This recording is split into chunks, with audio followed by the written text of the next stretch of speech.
Halifax, Canada. December 6, 1917. A simple ship collision in the harbor would trigger one of the deadliest man-made explosions before the atomic age. Two ships were involved. The SS Mont Blanc, loaded with explosives for the war in Europe, and the SS Imo, a relief ship headed for Belgium. The initial collision wasn't catastrophic, just a minor bump. But the cargo of the Mont Blanc was anything but minor.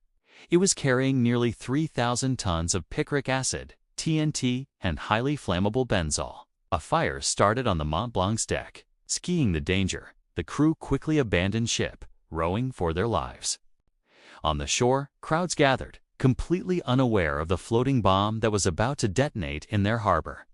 Firefighters raced to the scene, trying to put out the blaze from a pier. Then, at 9:04 a.m., it happened.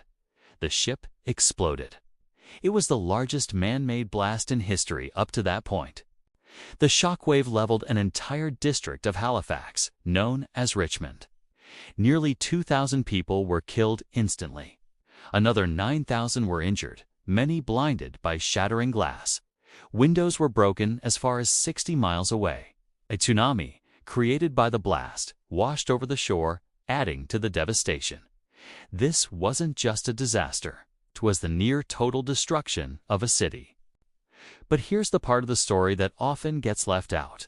The reason it became a forgotten case. The Canadian government immediately classified the details of the investigation. The full extent of what happened and why was buried in sealed records. For decades, the public only knew a fractured version of the truth. Ship owners blamed the collision on an accident. The harbor master pointed fingers at mismanagement and the government. They said nothing. Survivors were left in the dark.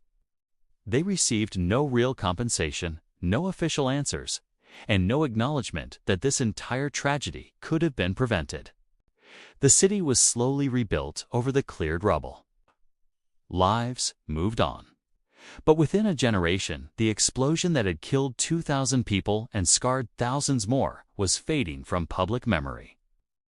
It remains Canada's worst recorded tragedy, a horrifying event that few people outside of Halifax even know about. Sometimes, disasters aren't forgotten by accident. They're forgotten by design. Thank you for watching.